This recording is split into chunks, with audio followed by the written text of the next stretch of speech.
Entrevista importante aqui no 360, a gente conversa com o subprocurador-geral da República, Carlos Frederico dos Santos, que está à frente das investigações no Ministério Público sobre os atos de 8 de janeiro. Procurador, boa tarde, muito bem-vindo ao CNN 360. Esse julgamento de quarta-feira vai ser um marco, né? O início dos julgamentos dos réus de 8 de janeiro. Esses 4 réus, pelo que a gente assiste, eles foram todos presos em flagrante. O que o senhor espera do desenrolar desse julgamento, procurador? Porque são muitos réus. Esse deve ser o primeiro julgamento de vários. Boa tarde, Raquel. Boa tarde a todos que assistem esse programa. Raquel, realmente, né, nós temos agora 4 réus que vão ser julgados pelo Supremo Tribunal Federal. Um por invasão no Senado, 2 no Palácio do Planalto e um outro no Congresso, né, que foi preso carregando petrechos da prática desses atos antidemocráticos. Então, a nossa avaliação é que a prova, sobeja a prova a respeito dos fatos, sobeja a prova a respeito da participação, ou seja, a materialidade e a autoria está definida dentro do processo e vamos fazer a nossa sustentação oral com base nesse sentido, contraditando, inclusive, as teses da defesa.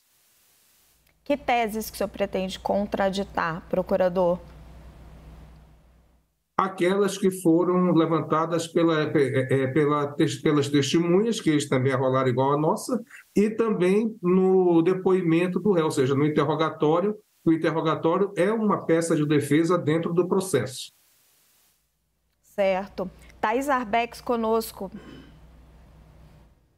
Olá, doutor, boa tarde. O que a gente tem de informação é que, muito possivelmente, esse julgamento será o único no plenário físico e os próximos devem ser no plenário virtual. Qual que é a importância desses personagens, desses primeiros personagens, para todo o enredo que, infelizmente, a gente assistiu no dia 8 de janeiro aqui em Brasília? Boa tarde, Thaís. A importância é exatamente fixar teses, né? Fixar teses jurídicas que facilitem o trabalho posterior do Supremo, tendo em vista a grande quantidade de réus que devem ser julgados. Então, esses 4 julgamentos presenciais, os ministros, cada um dos ministros vão ter oportunidade de apreciar os fatos e também de fixar os pontos jurídicos que eles vão abordar para efeito da condenação ou da absolvição do réu. Nós vamos pedir, evidentemente, como órgão acusador, né, a condenação, porque, como eu falei anteriormente, sobejam provas a respeito dos fatos. Clarissa Oliveira conosco nessa entrevista agora, procurador. Boa tarde, procurador. Um prazer estar com o senhor aqui. Procurador, eu gostaria de saber a avaliação que o senhor faz a respeito das críticas que são feitas por alguns setores da oposição sobre o tratamento individual de cada um dos réus. A complexidade desse julgamento é uma coisa assim, sem precedentes, né, na história do Brasil. Como garantir que haja ali uma certa isonomia no tratamento desses réus? Porque é muito complexo, muito complicado você lidar com um número tão grande de pessoas investigadas ao mesmo tempo. Certo. Clarice, a verdade é o seguinte, juridicamente, esse assunto, esse tema, tá, que está em discussão no Supremo Tribunal Federal, ele é tratado como crime multitudinário.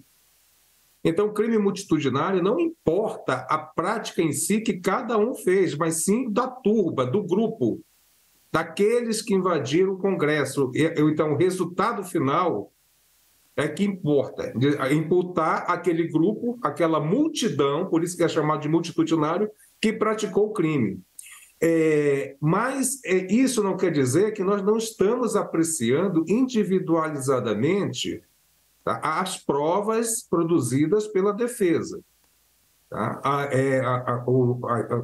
As pessoas vão ter oportunidade de, quando assistirem o julgamento e o Ministério Público fizer a sua sustentação oral, eu vou abordar a questão de cada um, tá? O que cada um disse no seu interrogatório, o que cada um disse na sua defesa e contraditar e mostrar onde estão essas contradições deles e trazer outros elementos que comprovam que comprovam que eles estiveram no local do crime. Então, esse argumento bolsonarista, na avaliação do senhor, ele é só político, ele não tem nenhum fundamento ali jurídico considerando a estrutura e o funcionamento desse julgamento? Olha, a crítica sempre vai ser feita por uma parte que vai ficar insatisfeita, né, em razão de eventual condenação. Isso é fato. Agora, o que eu apresento são provas, eu não vou discutir politicamente a situação do fato, eu vou discutir juridicamente, e juridicamente eu tenho essas provas. Por exemplo, hoje à tarde eu estou mandando para o Supremo Tribunal Federal 31 aditamentos a denúncias. De quê? De pessoas que eu denunciei anteriormente por crimes mais leves, que foi aquele de incitação, tá? Da animosidade das Forças Armadas. Estamos perdendo o sinal do subprocurador. Conseguimos retomar? Digitais que essas pessoas estiveram dentro do Congresso Nacional, do Palácio do Planalto e do Supremo Tribunal. Infelizmente, estamos perdendo o sinal do Subprocurador-Geral da República, Carlos Frederico dos Santos. A gente vai tentar retomar, assim que a gente retomar o sinal com ele, nós vamos retomar essa entrevista. Nossa equipe técnica vai tentar refazer, mas só pincelando um pouco para vocês o que ele estava falando, ele disse que vai fazer a sua sustentação oral, que ele tem provas para refutar as teses da defesa, respondeu a pergunta da Clarice Oliveira, dizendo que esses crimes, muitas vezes, eles são cometidos em turba. Então, que fica difícil você individualizar as condutas. Mas que a importância desse primeiro julgamento é para ir estabelecendo as teses que serão ali colocadas pela acusação. E que ele tem provas contra cada um dos réus. Restabelecemos o contato? Procurador, o senhor me ouve bem agora? Raquel Landim falando com o senhor. Deixa eu entrar aqui na minha câmera. Perfeito. Agora sim. Perfeito. Procurador, retomando a nossa entrevista, então, vou colocar aqui conosco agora Yuri Pita para fazer uma pergunta para o senhor. Obrigado, Raquel. Boa tarde, procurador.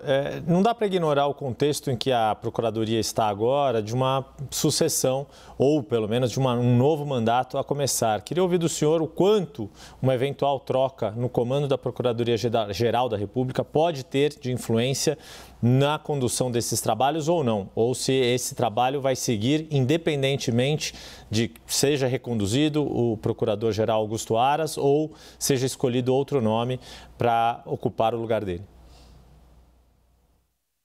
Olha, o Procurador-Geral Augusto Aras me designou para os atos antidemocráticos a partir da função que eu ocupo de coordenador criminal do Ministério Público Federal.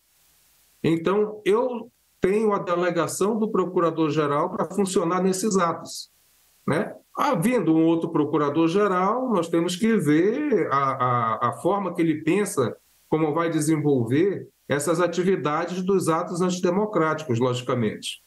Até então, eu tenho desempenhado as minhas funções referente aos atos antidemocráticos com total independência. E é dessa forma que eu creio que deva ser tratada essa questão dos atos antidemocráticos, sem viés político, né, com foco exatamente no jurídico.